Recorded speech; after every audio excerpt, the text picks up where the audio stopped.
Full frame versus APS-C. Which one's better? Well, which one is gonna work best for you? That's the question.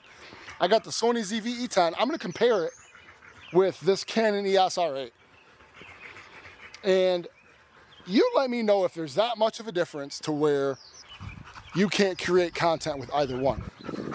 Now let me say this, the Zve-10, you gotta use catalyst browse. If you're gonna use it for this style of vlogging, you gotta use catalyst browse, or you're gonna have shaky footage.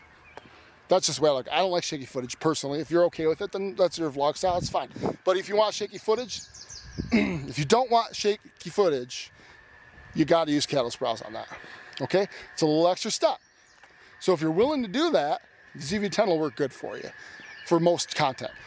Talking head, if you use it, you know, in the like a YouTube studio or studio type, you know, it's on a tripod at your face, it's gonna work fine. Just get a good lens, 16 mil 1.4, 30 mil 1.4, something like that. Just get a good lens on that bad boy, and you're gonna be good to go.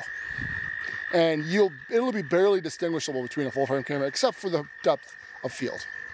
Now in your workflow, if you want to have a camera and you like doing some of this vlogging style and you want to do the in-studio thing, which most of them do, you usually want both, and you don't want to mess around with catalyst browse, you don't want that extra step, you want a better sensor, you want a full frame, you want to step up one more step, then the Canon EOS R8, I think, is one of the best values that there is, right? I got the 16 mil 2.8 on here, and I've shown this many times where this is a sleeper bang for your buck combo right here. I mean, this is totally usable. I don't have to stabilize it in post.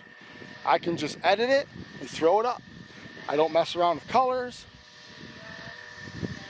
None of that. 1500 plus the lens, and you get a YouTube studio lens, a 35 mil, 28 mil, 2.8, the new one that came out, or use your kit lens, whatever, that works too. You can use your kit lens from the studio, just to have decent lighting. I'm at 4K 24 frames per second on here, on the Canon EOS R8. But I'm just tired of, you know, I used to kind of be in that too, oh, that camera's trash, and that. But I'm like, you know what, none of them are trash. Like, you can use any of them to create content. The Zve-1, I'd love to have that camera, but I'm not gonna pay 2,200 bucks for it. Without a lens, to me, that's not even close where it needs to be. As far as a hybrid camera, this is way better hybrid camera than even the Zve-1. However, the Zve-1 is way better in low light. And it's got a great video sensor. It's video centric. It's made for that. And it's still gonna have overheating issues. So, but it's, I mean, I'd love to have it. I'd love to use it. It's small, it's compact. You know, it's not a whole lot bigger than the Zve-10. It's like, for a full frame, man, that'd be a great camera to have if you want to do this and YouTube. Surely it'll be a good camera, but just not at 2,200 bucks. You know, if I bought this lens and the other two lenses for the same or less, I got 35 mil 1.8, I got the 16 millimeter, and I got the 50. The other two I got used. I paid less for all of those, and the camera, I believe, pretty close for about the same price or a little less than I would have paid just for the Zve-1. Now for me, that makes sense to just go this route. Now Zve-1, if it goes on sale for 1,700, consider it then. That's more my range. But I'm not saying it's a bad camera. I'm just saying it's not the camera for me. But I'm gonna throw some video up comparing this next to the Zve-10 video, so you can see, you know, if you want to save yourself, you can go that route, right? Because you're going to save yourself at least almost $1,000 in the camera, plus the lenses. So yeah, you're going to save yourself about 900 bucks, probably around there. And if you don't mind using catalyst browse, it'll work for you. It'll work for you fine. But what did you think about that? Is it that much of a difference? I'm sure there's a little difference, but is it that much? Are you going to use it all the time, mostly in your low light conditions where you're going to really, really need that full frame sensor? I mean, don't let your camera gear get in the way. You know, people want all the glory without the grind.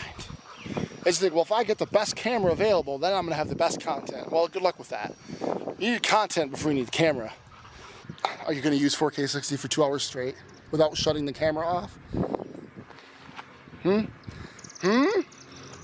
about it. I'm just saying. For me, it's a good camera. For you, maybe not. But just because it's not a good camera for you doesn't mean that's not a good camera for somebody else. Same thing with the Zve-10.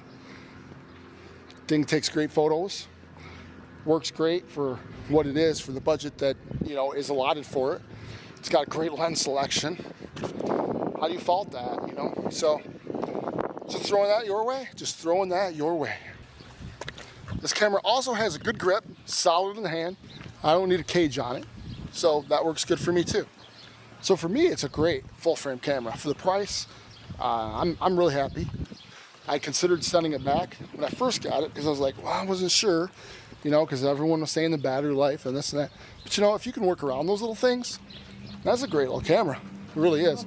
It's compact. You give me any camera out, that XS20. The new Fujifilm, I want to try that one. My wife would probably want to try that camera. Even though she really doesn't know much about cameras, I'm sure she'd like to take a picture of me and her with it. So, so guys, there it is. Don't let your gear get in your way. Start today.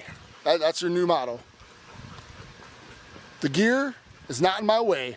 I'm gonna start today.